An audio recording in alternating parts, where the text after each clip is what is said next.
আল্লাহর কাছে গিয়ে যদি সম্মান পেতে চাই, আমাকে আপনাকে ডান দিকের কাজগুলো করতে হবে, ডান পন্থের অন্তর্ভুক্ত হতে হবে, আমাকে আমলনামাগুলো মজবুত করে নিয়ে যেতে হবে। আল্লাহ রাব্বুল আলামিন সেই আমলগুলোকে সুন্দর করার জন্য, ঈমানকে মজবুত করার জন্য একটা গ্রন্থ দিয়েছেন। আর এই গ্রন্থের একটা প্র্যাকটিক্যাল বাস্তব রূপ যাকে দিয়েছেন, মডেল বানিয়েছেন, তিনি হচ্ছেন মুহাম্মদ সাল্লাল্লাহু আলাইহি ওয়াসাল্লাম। তাকে দিয়েছেন এবং বলছেন আল্লাহ রাব্বুল আলামিন সেই নবীর শানে বলছেন, লাকাদ কানা লাকুম ফি রাসূলিল্লাহি উসওয়াতুন হাসানাহ লিমান কানা ইয়ারজুল্লাহা ওয়াল ইয়াওমাল আখির ওয়া যাকারাল্লাহা কাসীরা। জোরে বলুন আল্লাহু আকবার। তোমাদের জন্য উত্তম আদর্শের বাস্তব নমুনা কেউ নন, একজন ব্যক্তি, তিনি হচ্ছেন মুহাম্মদ সাল্লাল্লাহু। সেই নবীর শান আল্লাহ রাব্বুল আলামিন কিছু কথা বলেছেন, সে রাসূলকে লক্ষ্য করে বলেছেন, সেখান থেকে আমি তেলাওয়াত করেছি। আল্লাহ রাব্বুল আলামিন আমার আপনার জীবনটাকে সাজানোর জন্য, আমার আপনার জীবনটাকে সুন্দর করে সুশৃঙ্খল জীবন যাপন গ্রহণ করার জন্য একজন নবীকে মডেল বানায় দিয়েছেন। সেই নবীটা কেমন, সেই নবীর গুণ কেমন, তার গুণাবলী কেমন, তার চরিত্র কেমন, তার সম্মান কেমন, সেই দিকে লক্ষ্য করে আল্লাহ রাব্বুল আলামিন তার রাসূলকে ডাক দিচ্ছেন, ইয়া আইয়ুহান নাবিয়্যু ইন্না আরসালনাকা শাহিদান ওয়া মুবাশশিরান ওয়া নাযীরান ওয়া দা'iয়ান ইলা আল্লাহি বিইذনিহি وسراجا منيرا। জোরে বলুন আল্লাহু আকবার।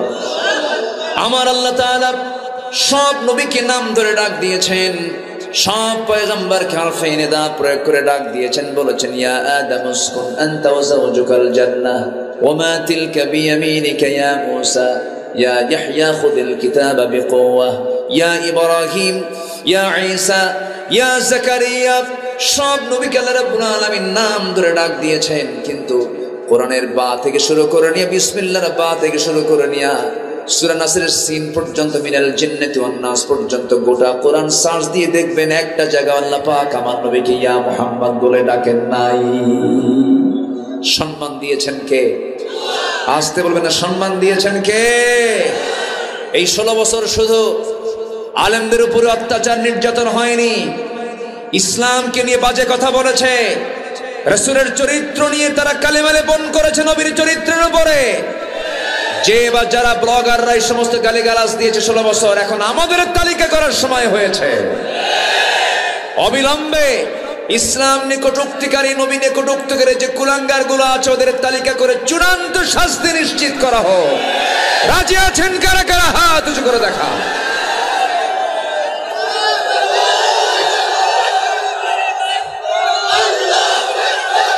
সব নবীকে আল্লাহ পাক নাম ধরে ডাক দিয়েছেন, কিন্তু আমার নবীকে আল্লাহ পাক একটাবার নাম ধরে ডাকলেন না, তাকে নাম দিয়েছেন যে লকবগুলো, সেই লকবগুলো ব্যবহার করে ডাক দিয়েছেন। ডাক দিচ্ছেন কি, ইয়া আইয়ুহাল মুযাম্মিলু কুমিল লাইলা ইল্লা কালিলা।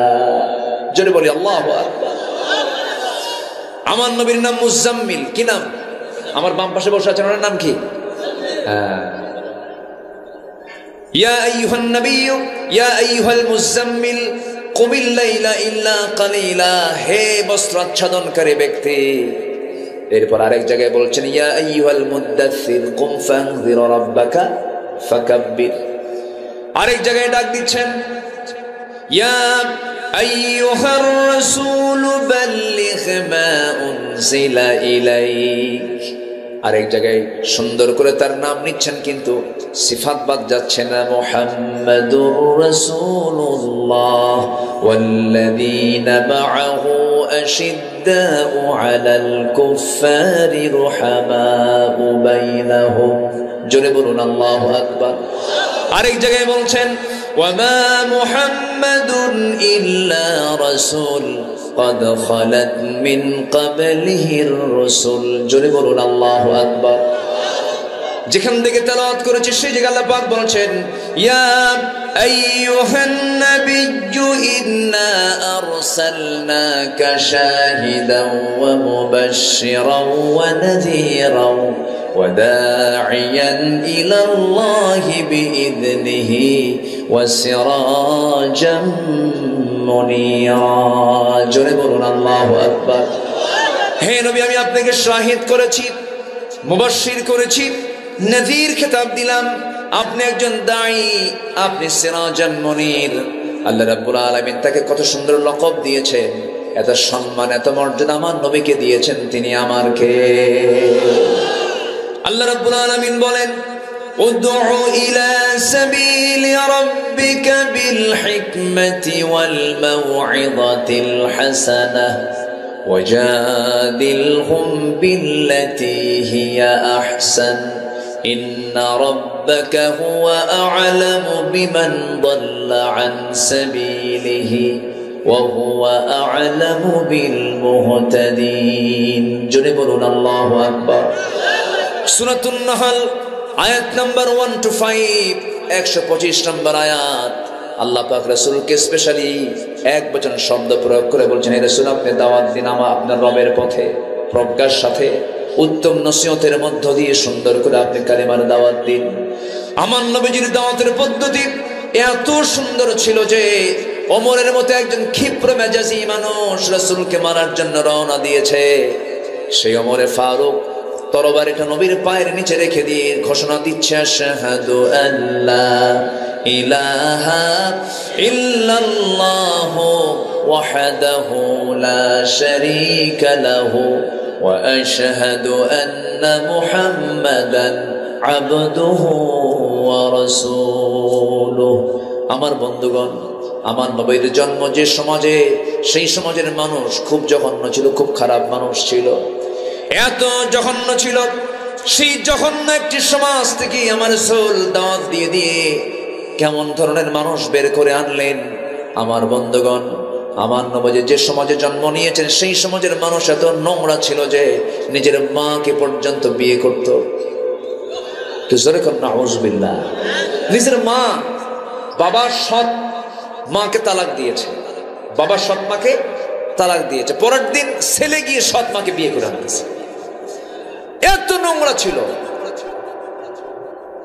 এত জঘন্য ছিল ওই সমাজের মানুষ কাবাকে সামনে রেখে কাবা শরীফ কাবা ঘর আল্লাহর ঘর কাবা তাকে সামনে রেখে উলঙ্গ হয়ে তারা তওয়াফ করত সবে উলঙ্গ হয়ে যেত এত নোংরা সেই যুগের মানুষগুলো ছিল আর সেই নোংরা সমাজ থেকে আমার নবীজি কি দাওয়াত দিলেন কি পদ্ধতি অবলম্বন করলেন যে বের করে আনলেন আবু বকরকে ওমরকে ওসমানকে আলীর মতো এই সমস্ত লোকগুলোকে সেই জাহেলি সমাজ থেকে বের করে আনলেন সুবহানাল্লাহ বলা যাবে না যদি বলে সুবহানাল্লাহ একটা পরিবেশ আমরা ফিরে পেয়েছি এই পরিবেশকে কাজে লাগানোর দরকার আমাদের আছে না নাই আসতে বলবেন না আছে না নাই আচ্ছা কাজে লাগাতে হবে আল্লাহ পাক বারবার সুযোগ দেন না সুযোগ পেয়েছি আমরা সুন্দর করে কাজে লাগাবো আমরা সবকিছু চালাবো আমরা কোরআন দিয়ে জোরে বলি ইনশাআল্লাহ আমাদের সবচেয়ে বড় আল্লাহর পক্ষ থেকে পাওয়া নিয়ামত হচ্ছে কোরআন কোরআন আছে বলেই তো আমরা আল্লাহকে চিনতে পেরেছি রাসূলকে চিনতে পেরেছি সিরাতুল মুস্তাকিম খুঁজে পেয়েছি জান্নাতের দরজা কোনটা আমরা বুঝতে পেরেছি কোরআন যদি না আসতো আমরা কিছুই খুঁজে পেতাম না চিনতাম না আমার রবকে বুঝতাম না বলি আলহামদুলিল্লাহ এই কালাম কে নাজিল করেছেন বলেন কে এর কোনো ব্যর্থতা আছে এর কোনো অসম্পূর্ণতা আছে এর কোনো অপ্রাসঙ্গিকতা আছে এর কোনো অতিরিক্ততা আছে না এটা এমন কিতাব বান্দার জন্য যা দরকার তাই দিয়েছেন জোরে বলে সুবহানাল্লাহ শুধু নামাজের জন্য এত বড় কিতাব আল্লাহ পাক নাজিল করেন সব সমাধানের জন্য কোরআন নাজিল করেছেন সব চলবে এটা দিয়ে কয়েকদিন আগে আমি একটা আয়াত পড়তেছিলাম তেলাওয়াত করতেছি তেলাওয়াত করতে করতে একটা আয়াত আমার চোখে ধরা পড়ে গেল মানে আমার চোখে ডিপলি আমি দেখে ফেললাম এর আগেও পড়েছি কিন্তু ওইভাবে মাথায় নিতে পারিনি তো দেখে ফেলি ভাবলাম যে এই আয়াতটা আল্লাহ তাআলা এত আগে দিলেন কত আগে দিয়েছেন দেখেন আমরা আকাশে মেঘ দেখেছি আজকেও তো মেঘ ছিল না সূর্য উঠছে এইদিকে? সূর্য ওঠে নাই। তো আকাশে মেঘ, এই মেঘটা কে তোলেন? আকাশে মেঘ, বৃষ্টি আসে। শতাব্দীর পর শতাব্দী মানুষ চেষ্টা করেছে কেমনে এই বৃষ্টিটা আসে, গবেষণা করে বের করতে পারে না। 19-20 শতকের শেষ দিকে এসে মানুষ এটা রহস্যগুলো উন্মোচন করেছে। আজকে আবহাওয়া বিজ্ঞান বলতেছে বৃষ্টির জন্য প্রথমে বায়ুর প্রবাহ। কিসের প্রবাহ বলেন তো? বায়ুর প্রবাহ। এরপর বায়ুর প্রবাহের পরে মেঘের স্তূপীকরণ। এরপর সেই ঘনীভবন থেকেই বৃষ্টির মূল রহস্য উন্মোচিত হয়।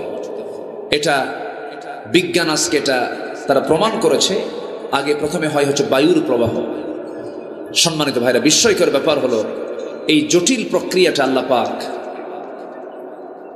১৫০০ বছর আগে সূরা রুমে আল্লাহ পাক নিখুঁতভাবে তাও বর্ণনা করে দিয়েছে। এখন বলুন তো, বিজ্ঞান কি প্রমাণ করলো না কোরআন থেকে ধার নিল? ধার নিয়েছে। আল্লাহ রাব্বুল আলামিন বলেন, আল্লাহুল্লাযী ইউরসিলুর রিয়াহা ফাতুসীরু সাহাবান ফায়াবসুতুহু ফিস সামাই কাইফা ইয়াশা ويجعله كسفا فترى الودق يخرج من خلاله فإذا أصاب به من يشاء من عباده إذا هم يستبشرون জোরে বলুন আল্লাহু আকবার। তিনি তো সেই আল্লাহ যিনি, তিনি তো সেই প্রভু যিনি বায়ু প্রেরণ করেন, বায়ু প্রবাহ করেন, এরপর তা মেঘমালাকে সঞ্চারিত করে।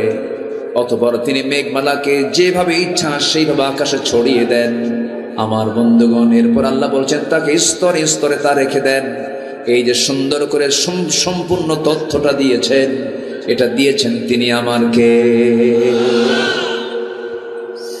এটা হচ্ছে মেটেরোলজি, মেটেরোলজিক্যাল সায়েন্স এন্ড কোরআন, আবহাওয়া বিজ্ঞান। এই আবহাওয়া বিজ্ঞানের এই তথ্য আল্লাহ পাক কত আগে দিলেন। আবার এই আকাশ থেকে যে বৃষ্টি আসে, এই বৃষ্টিটা মেঘ আকারে আল্লাহ পাক আকাশে যে জমা করেন, দুনিয়ার পানিকে আল্লাহ পাক বাষ্পীয় আকারে তোলেন। কি আকারে তোলেন? পানি চক্রের মধ্য দিয়ে এই পানি নোয়াখালী থেকে, লক্ষ্মীপুর থেকে, আবার ওইদিকে পঞ্চগড় থেকে, ঠাকুরগাঁ থেকে, নর্দমা, পচা পানি, সব জায়গা থেকে আল্লাহ পাক বাষ্পীয় আকারে উপরের দিকে উঠায় নেন। সমস্ত পানির উৎস হলো সমুদ্র। সমুদ্রের পানি কি মিঠা না লবণ? বলেন, মিঠা না লবণ? লবণ পানি। আল্লাহ যখন তোলেন পানি, তখন কি মিঠা তোলেন না লবণ তোলেন? উপরে যখন উঠান তখন কি উঠান? কি মিঠা না লবণ? মিঠা তোলেন। আকাশের বৃষ্টি কি লবণ লাগে না মিঠা লাগে? মিঠা, যেটা পান করার মতো। সমুদ্রের পানি কি পান করা যায়? কিন্তু সমুদ্রের পানি আল্লাহ পাক লবণ কেন করলেন? লবণ করার কারণ হলো গোটা পৃথিবীর সমস্ত জীবাণুগুলো নদী নালা খাল বিল দিয়ে সব পচা আবর্জনাগুলো সব চলে যায় সমুদ্রে। সমুদ্রের পানি যদি লবণ না হয়, তাহলে এই আবহাওয়ার সাথে ওই পচা দুর্গন্ধ মিলে পৃথিবীর এই অক্সিজেন, পৃথিবীর যে বাতাস, এটা দূষিত হয়ে যেত, মানুষ বাঁচা কঠিন হয়ে যেত। আল্লাহ পাক এটাকে হজম করার জন্য ওখানে লবণ সেট করেছেন। জোরে বলে সুবহানাল্লাহ। কিন্তু আল্লাহ যখন পানি তোলেন, তখন ফিল্টারিং করে মিঠা পানি আকাশে তোলেন, বাষ্পীয় আকারে বৃষ্টি দেওয়ার জন্য, আকাশ থেকে পানি বর্ষণ করার জন্য। এবং সেই পানিটা আল্লাহ পাক নাজিল করেন পরিমাণ ছাড়া নয়, বেশিও নয় কমও নয়, একদম লিমিট করে আল্লাহ পাক সেই পানি নাজিল করেন। আল্লাহ রাব্বুল আলামিন বলেন, ওয়াল্লাযী নাযালা মিনাস সামাই মাআন বিকদরিন ফাআনশারনা বিহি বালদাতাম মাইতান কাযালিকা তুখরাজুন। জোরে বলুন আল্লাহু আকবার। আল্লাহ রাব্বুল আলামিন বলেন, তিনি আকাশ থেকে যখন পানি নাজিল করেন, সেই পানিটা অপরিমিত নয়, সুপরিমিত করে নাজিল করেন। যে পরিমাণ পানি নিচ থেকে বাষ্পীয় আকারে তোলা হয়, ওই পরিমাণ পানি আল্লাহ পাক আকাশ থেকে নাজিল করেন। জোরে বলি সুবহানাল্লাহ। বিকদারিন, পরিমাণ মতো করে পাঠান। যদি অপরিমাণ মতো করে যদি নাজিল করতেন, দুনিয়া সব ডুবে শেষ হয়ে যেত। আল্লাহ পাক তোলেনও পরিমাণ মতো, নাজিল করেনও পরিমাণ মতো। এই যে সুন্দর করে তিনি যে নাজিল করছেন, এই পদ্ধতি, এই পানি চক্রের এই পদ্ধতি, দুনিয়ার সমস্ত টেকনোলজিকে, প্রযুক্তিকে ব্যবহার করেও যদি পানির এই চক্রটি যদি কৃত্রিমভাবে পুনরুৎপাদন করতে চেষ্টা করত, কিয়ামত পর্যন্ত দুনিয়ার কোন টেকনোলজি কি এই পানির যে চক্র, এই চক্রকে আবিষ্কার করতে পারবে? পারবে না। সম্মানিত ভাইয়েরা, মহান রব্বুল আলামিন যে পরিমাণ পানি আকাশ থেকে নাজিল করেন, বিজ্ঞান গবেষণা করে দেখেছে, আধুনিক বিজ্ঞান, যে ভূপৃষ্ঠ থেকে প্রায় প্রতি সেকেন্ডে 16 মিলিয়ন টন পানি বাষ্প হয়ে আল্লাহ পাক উপরে উঠান। প্রতি সেকেন্ডে 16 মিলিয়ন টন পানি, যা বছরে এর পরিমাণ দাঁড়ায় হলো 513 ট্রিলিয়ন টন। 513 trillion ton. এই যে পানির এই সিস্টেম পদ্ধতি সব আল্লাহ পাক সৃষ্টি করেছেন, এই প্ল্যান তৈরি করেছেন সব বান্দার জন্য। যেরকম সুবহানাল্লাহ, আর জোরে বলে সুবহানাল্লাহ। যদি এই পানির পরিমাণ যদি সুপরিমিত না হতো, সঠিকভাবে যদি এটাকে যদি নাজিল না করা হতো, গ্রাউন্ড ওয়াটার লেভেল ক্রমশ নিচে নেমে যেত, সাস্টেইনেবল ওয়াটার ম্যানেজমেন্ট চ্যালেঞ্জের মুখে পড়ে যেত, এবং ভূগর্ভস্থ পানির স্তর কমে এগ্রিকালচারাল প্রোডাক্টিভিটি এবং আরবান ওয়াটার সাপ্লাই ব্যাপক সংকটে পড়ে যেত। একসময় গ্রাউন্ড ওয়াটার রিজার্ভস কমে যেত, ফলে পুরো বিশ্ব ইকোলজিক্যাল যে সিস্টেমের ভারসাম্য নষ্ট হয়ে প্রাণের অস্তিত্বের ধ্বংস হয়ে যেত। পৃথিবীর কোনো মানুষ টিকতে পারতো না, কোনো মানুষ, কোনো প্রাণী টিকতে পারতো না। সব ম্যানেজমেন্ট করেছেন তিনি কে? আসতে বলবেন না, তিনি কে? আল্লাহ। আল্লাহ তাআলা এই তথ্য কত আগে কোরআনে দিয়েছেন। সম্মানিত ভাইয়েরা, সেই কোরআন যদি আজকে আমাদের সামনে না থাকতো, আমরা কিছুই জানতে পারতাম না। কোরআন আছে বলি সবচেয়ে আমার প্রিয়জন চিনতে পেরেছি আমরা কাকে। আসতে বলবেন না, কাকে? আল্লাহকে। সে আল্লাহ তাআলা আমাকে আপনাকে একটা লক্ষ্যে বানিয়ে পৃথিবীতে পাঠিয়েছেন। সে লক্ষ্য হলো কারো গোলামি করা যাবে না, গোলামি করতে হবে একজন প্রভুর। তিনি আমার কে? আসতে বলবেন না, তিনি আমার কে? তিনি কি ক্ষণস্থায়ী না চিরস্থায়ী? ক্ষণস্থায়ী না চিরস্থায়ী? তিনি কি কখনো মারা যাবেন? তিনি কখনো মৃত্যুবরণ করবেন? তিনি কে? আল্লাহ। আল্লাহ রাব্বুল আলামিন তার পরিচয়টা একটা আয়াতের ভিতরে 9টা বাক্যের মধ্য দিয়ে তার পরিচয় দিয়েছেন। যারা পারেন ঠোঁট মিলিয়ে বলুন, আল্লাহু লা ইলাহা ইল্লাহু আল হাইয়ুল কাইয়্যুম লা তা'খুযুহু সিনাতুন ওয়া লা নাওম লাহু মা ফিস সামাওয়াতি ওয়া মা ফিল আরদি মান যাল্লাযী ইয়াশফা'ু 'ইনদাহু ইল্লা বিইذনিহি ইয়া'লামু মা বাইনা আইদিহিম ওয়া মা খালফাহুম ولا يحيطون بشيء من علمه إلا بما شاء وسع كرسيه السماوات والأرض ولا يؤوده حفظهما وهو العلي العظيم جنبنا الله أكبر তিনি তো সেই আল্লাহ যে আল্লাহ কাউকে জন্ম দেন নাই, তিনিও কারো থেকে জন্ম হয়ে আসেন নাই। তার পরিচয়টা আরো ছোট্ট সূরার মধ্যে আল্লাহ পাক আরো সুন্দর করে দিয়েছেন। যারা পারেন ঠোঁট মিলিয়ে বলুন, কুল হুয়াল্লাহু আহাদ আল্লাহুস সামাদ লাম ইয়ালিদ ওয়া লাম ইউলাদ ওয়া লাম ইয়াকুল লাহু কুফুয়ান আহাদ। আল্লাহ এক, আল্লাহ স্বনির্ভর, তার সমকক্ষ পৃথিবীতে আর কেউ নাই। সেই মহান রব্বুল আলামিন আমাকে আপনাকে দুনিয়াতে পাঠিয়েছেন। আমরা আল্লাহর কাছে আগে ছিলাম, রূহের জগতে আগে ছিলাম। রূহের জগতে থেকে আল্লাহ পাক আমাকে মার পেটের জগতে পাঠায়া দিয়েছিলেন আলামে বুতুন। সেই মার পেটের ভিতরে নির্দিষ্ট সময় অতিক্রম করার পরে দুনিয়ার জিন্দেগিতে আলামে জাহানে পাঠিয়েছেন। তিন নম্বর জগতে আমরা আছি।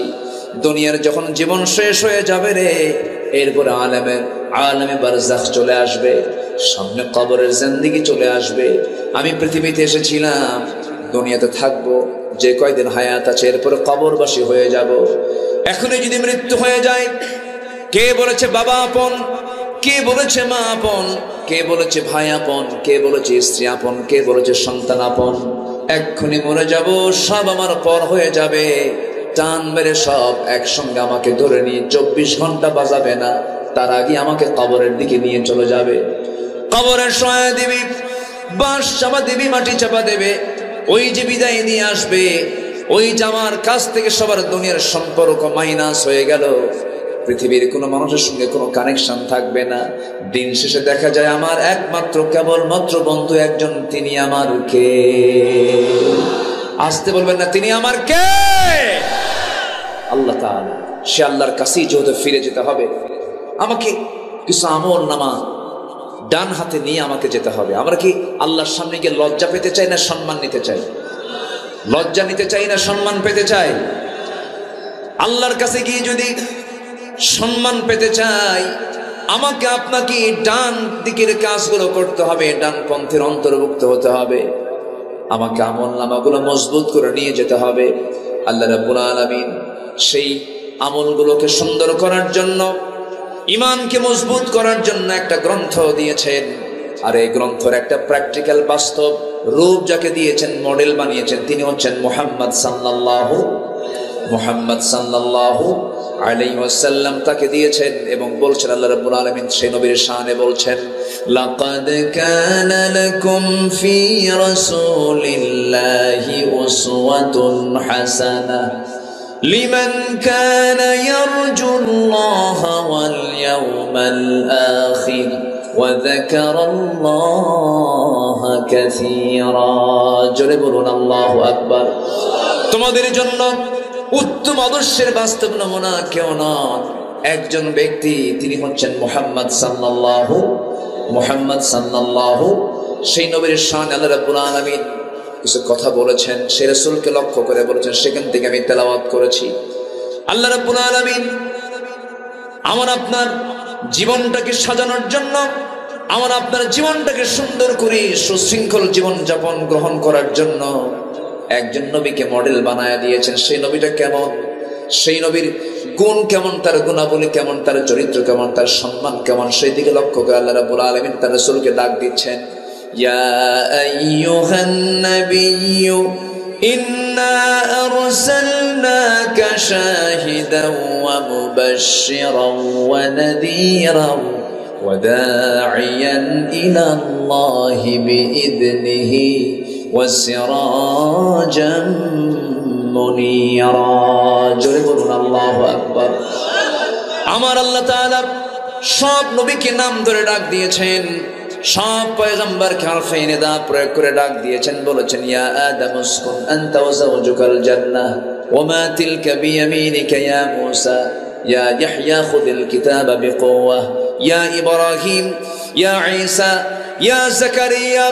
সব নবীকে আল্লাহ রাব্বুল আলামিন নাম ধরে ডাক দিয়েছেন, কিন্তু কোরআনের বা থেকে শুরু করে নিয়ে, বিসমিল্লাহর বা থেকে শুরু করে নিয়ে সূরা নাসরের সিন পর্যন্ত, মিনাল জিন্নাতি ওয়ান নাস পর্যন্ত গোটা কোরআন সার্চ দিয়ে দেখবেন একটা জায়গা আল্লাহ পাক আমার নবীকে ইয়া মুহাম্মদ বলে ডাকেন নাই। সম্মান দিয়েছেন কে? আসতে বলবেন না, সম্মান দিয়েছেন কে? এই 16 বছর শুধু আলেমদের উপরে অত্যাচার নির্যাতন হয়নি, ইসলামকে নিয়ে বাজে কথা বলেছে, রাসূলের চরিত্র নিয়ে তারা কালেমা লেপন করেছে নবীর চরিত্রের উপরে। যে বা যারা ব্লগাররা এই সমস্ত গালিগালাজ দিয়েছে 16 বছর, এখন আমাদের তালিকা করার সময় হয়েছে। অবিলম্বে ইসলাম নিকটুক্তিকারী, নবী নিকটুক্তিকারী যে কুলাঙ্গার গুলো আছে ওদের তালিকা করে চূড়ান্ত শাস্তি নিশ্চিত করা হোক। রাজি আছেন কারা কারা? হাত উঁচু করে দেখা।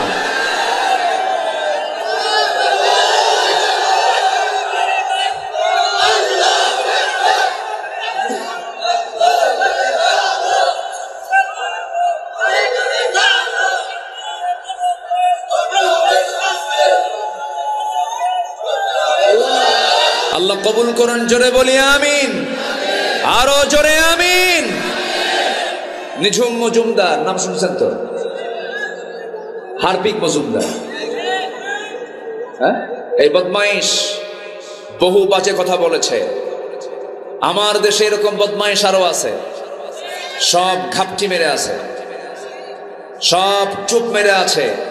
যুবকরা, তোমরা একটা পরিবর্তন এনেছো, তোমাদের হাতে আগামীর বাংলাদেশ।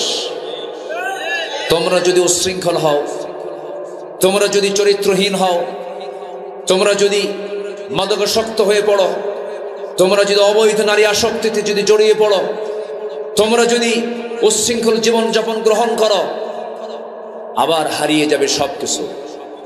অতএব তোমাদের এক আদর্শ উজ্জীবিত হতে হবে, তিনি হচ্ছেন মুহাম্মদ সাল্লাল্লাহু। যে নেতার নামাজ নাই, যে নেতার চরিত্র নাই, যে নেতার নেতৃত্বে কোনো আদর্শ নাই, যে নেতৃত্বে ইসলাম নেই, যে নেতৃত্বে কোরআন নাই, যে নেতৃত্বে ইসলাম চায় না, ওই নেতৃত্বের মুখে আমরা জুতা মারি, থুতু মারি। রাজি আছেন কারা কারা? হাত উঁচু করে দেখা।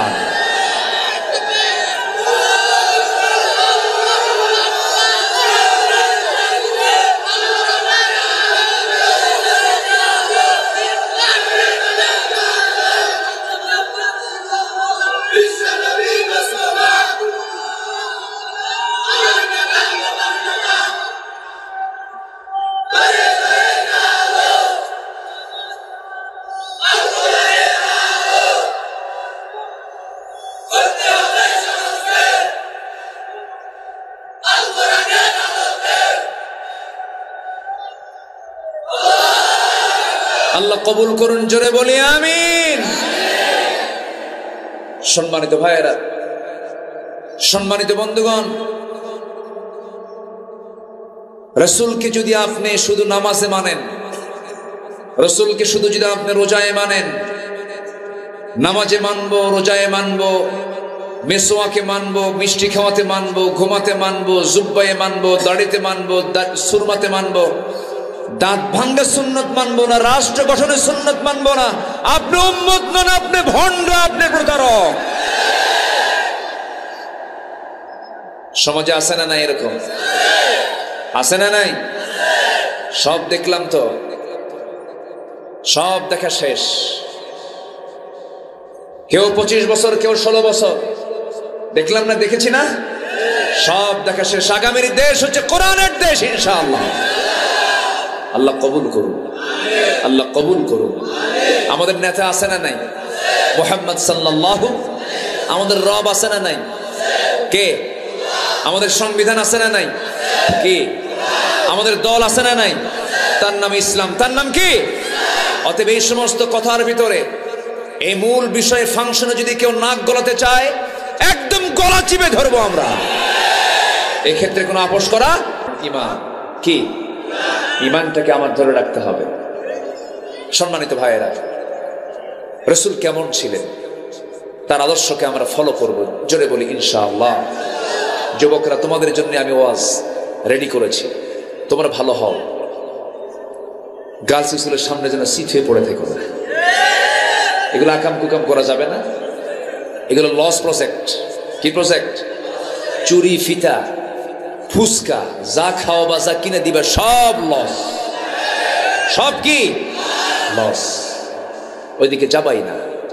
সূরা ইউসুফ পড়বা। কি পড়বা? কি সূরা? ইউসুফ। আল্লাহু আকবার। সুন্দরী নারী তাকে ঘরের মধ্যে তুলে আটকা রেখেছে, সৌন্দর্যের পসরা তার সামনে ডিসপ্লে করছে, আর নিবেদিত গোলাম ইউসুফ আলাইহিস সালাতু ওয়াস সালাম চোখের পানি ফেলে ফেলে কেঁদে কেঁদে আল্লাহর কাছে দোয়া করছেন, আল্লাহ এই বিপদ থেকে তুমি আল্লাহ আমাকে বাঁচাও। সুবহানাল্লাহ বলা যাবে না? জোরে বলি সুবহানাল্লাহ। কি আদর্শ আল্লাহ পাক রাসূলদেরকে দিয়েছেন, এক একটা নবীর এক একটা আদর্শ। জোরে বলি আল্লাহু আকবার। ইউসুফ আলাইহিস সালামের আদর্শ ছিল, তিনি নারীর ফিতনায় নিজেকে জড়ান নাই, জেল খেটেছেন, জান নাই। আল্লাহু আকবার। আমার বন্ধুগণ, যুবকরা, নবীর জীবন থেকে আমরা আদর্শ লালন করব, আদর্শগুলোকে গ্রহণ করে নেব। মুমিনদের জন্য নবীর জীবন থেকে করণীয় 15টা আদর্শ আজকে আমরা শিখে যাব। কয়টা আদর্শ বলেন?